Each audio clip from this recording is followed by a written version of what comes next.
So hello everyone, आप सभी का स्वागत है हमारे यूट्यूब चैनल में। तो बच्चों, अगर तुम्हें अपने एग्जामिनेशंस में कभी भी फेल नहीं करना तो इस वीडियो को लास्ट तक देखना। इस वीडियो में आज मैं तुम्हें ऐसी 5 इंपॉर्टेंट चीज़ें बताने जा रहा हूं जिसको सिर्फ तुम अगर जान लेते हो ना, तुम अपने बोर्ड परीक्षा में कभी भी फेल नहीं करोगे। मैं तुम्हें इस बात की गारंटी दे रहा हूँ। तो चलिए वीडियो शुरू करते हैं और ये पाँचों चीज़ें क्या हैं इसको एक एक करके समझते हैं। और हाँ, अगर चैनल पर तुम नए आए हो तो हमारे चैनल को जरूर सब्सक्राइब कर लेना, क्योंकि इसमें हम हर तरह का स्टडी मटेरियल डालते रहते हैं। चलिए वीडियो स्टार्ट करते हैं। तो सबसे पहला है अटेम्प्ट ऑल क्वेश्चन। बहुत ही इंपॉर्टेंट है।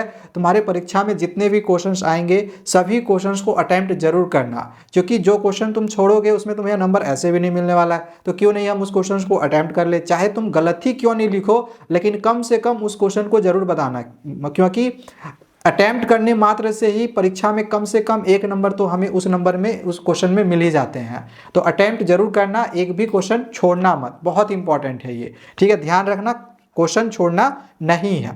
इसके लिए समय को भी बचाना पड़ेगा, तो टाइम मैनेजमेंट अच्छे से समझ लेना कि कौन से सेक्शन में हमें कितना समय देना है, नहीं देना है। कोई क्वेश्चन पे अटक कर तुमको नहीं रहना है, कि ऐसा नहीं कि क्वेश्चन पे हम बहुत ज़्यादा समय लगा रहे हो। कोई क्वेश्चन पे तुम्हें बहुत ज़्यादा समय भी टाइम वेस्ट नहीं करना है। जो क्वेश्चन नहीं आ रहा है उस क्वेश्चन को तुम बाद में तुम बना सकते हो। ओके, पहली चीज़ थी कि सारे क्वेश्चंस को अटेम्प्ट करना है।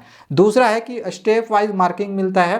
तो कभी भी ये मत सोचना, खास करके मैथमेटिक्स या साइंस के न्यूमेरिकल्स के लिए ज़्यादा काम देगा, कि बच्चे क्या करते हैं कि कोई क्वेश्चन बनाते हैं और आके जब वो मिलाते हैं, घर आके आंसर मिलाते हैं, तो यार आंसर आता ही नहीं है। बच्चे अब डर जाते हैं कि यार मेरा आंसर आया ही नहीं। अब उनको डर लगने लगता है कि मेरा नंबर तो गया। पर डरने की बिल्कुल भी ज़रूरत नहीं है। अगर ऐसा होता है, अगर तुमने पूरा क्वेश्चन को अटेम्प्ट किया हुआ है बट आंसर नहीं आया है, तो बिल्कुल भी चिंता मत करो। स्टेप वाइज मार्किंग मिलता है, तुमको नंबर दे दिया जाएगा। अब मान के चलो 3 नंबर का क्वेश्चन है एंड लास्ट में तुमने थोड़ा सा गलती कर दिया कैलकुलेशन करने में और पूरा का पूरा सही बना है, तो तुम्हें 2.5 नंबर तक भी मिल जाएगा। सिर्फ हाफ मार्क्स काटा जाएगा कि आंसर नहीं आया। मतलब जितना भी तुम स्टेप फॉलो करोगे उसके अनुसार तुम्हें स्टेप वाइज मार्किंग मिल जाएगा। तो स्टेप वाइज मार्किंग मिलेगा, इसलिए टेंशन लेने की बिल्कुल भी ज़रूरत नहीं है कि हमने आंसर्स को गलत बनाया है। इनफैक्ट कई बार तुम आंसर्स को गलत भी बनाओगे या फिर क्वेश्चन को ही लिख कर आ जाते हो, तो उसमें भी खास करके मैथमेटिक्स में नंबर दिए जाते हैं।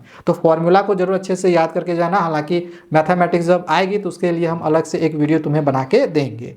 इसके बाद अगला है कि आंसर्स बना के लिखने के बाद बच्चों को भी इस बात का डर होता है कि मैंने आंसर्स बना के लिखा है तो शायद मुझे नंबर नहीं मिलेगा। उनमें खुद में ही कॉन्फिडेंस नहीं रहता है, क्योंकि एग्जैक्ट आंसर तो उन्होंने लिखा नहीं है। वो उनको जो समझ में आया वही वो लिख कर आए हैं। एंड खास करके ये सोशल साइंस, इंग्लिश या अदर सब्जेक्ट्स में होता है, जो थ्योरी टाइप में क्वेश्चंस होते हैं उसमें।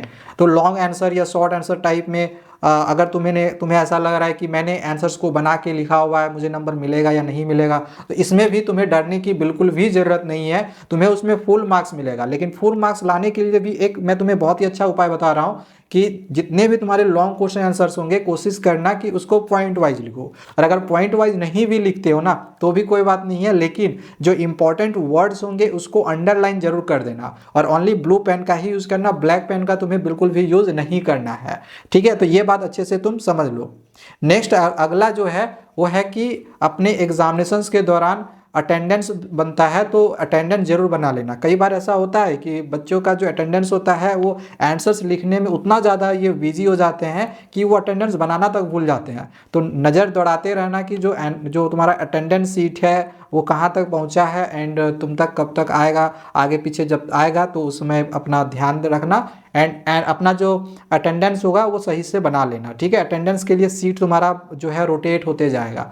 एक टीचर आएगा, एक अटेंडेंस सीट मिलेगा। ऐसा नहीं यस सर यस मैडम वैसा वाला नहीं होता है। ठीक है, तुमको क्या किया जाएगा कि एक सीट लाया जाएगा और जो जिस बेंच पे तुम बैठोगे, तो फर्स्ट बेंच हो या लास्ट बेंच हो, वहाँ से अटेंडेंस शुरू किया जाएगा एंड बच्चा जो है आगे वो पास करते जाएगा एंड तुम्हारे पास इस तरह से वो अटेंडेंस सीट आते जाएगा एंड तुम्हें फिर एग्जामिनेशंस का अटेंडेंस उस सीट में साइन करके एंड क्वेश्चन पेपर कोड और कॉपी का कोड नंबर उसमें डाला जाता है। ठीक है, क्वेश्चन पेपर ने कॉपी नंबर उसमें डाला जाता है, अपना कॉपी नंबर डाल लेना।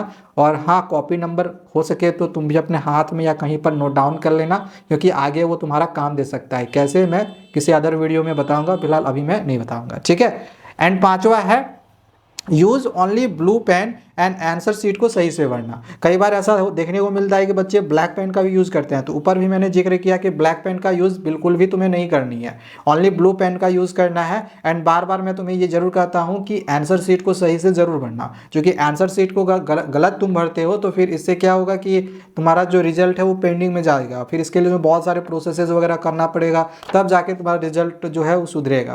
तो आंसर शीट में किसी तरह कोई मिस्टेक नहीं करना, इसके लिए पहले से आंसर शीट की वीडियो देख कर जाना कैसे हमें आंसर शीट फिल करना है। ऑलरेडी हमने वीडियो बनाई हुई है, नहीं देखा हुआ होगा तो उस वीडियो का लिंक मैं डिस्क्रिप्शन पे दे दूंगा, जाके देख लेना। तो मैंने जो भी 5 चीज़ें थी जो तुम्हारे लिए ज़रूरी थी बताना, वो हमने तुमको बताया हुआ है। बाकी और भी जो हमारे पास सीबीएसई की तरफ से बताए जाएंगे कि ये चीज़ कर बताना है, ऐसी सर्कुलर आई हुई है, ये बच्चों को इन्फॉर्मेशन देनी है, तो वो हम तुम तक पहुंचा देंगे। फिलहाल मुझे जो सीबीएसई की तरफ से इन्फॉर्मेशन देने के लिए बोला गया था वो हमने तुमको यहाँ पर दे दिया है। ठीक है, आई होप वीडियो तुम्हें पसंद आया होगा। तो और भी इसी तरह से सीबीएसई की तरफ से जो भी लेटेस्ट अपडेट्स आएंगे तो मैं तुम्हें देता रहूँगा, तो चैनल को जरूर सब्सक्राइब कर लेना। और हाँ, अगर तुम्हें स्टडी मटेरियल चाहिए पीडीएफ फॉर्मेट में तो हमारे टेलीग्राम चैनल को जरूर ज्वाइन कर लेना। टेलीग्राम चैनल का लिंक डिस्क्रिप्शन पे दिया हुआ है, उसमें हम हर तरह का पीडीएफ डालते रहते हैं। ठीक है, मिलते हैं दूसरे वीडियोज़ में। Thank you, bye bye.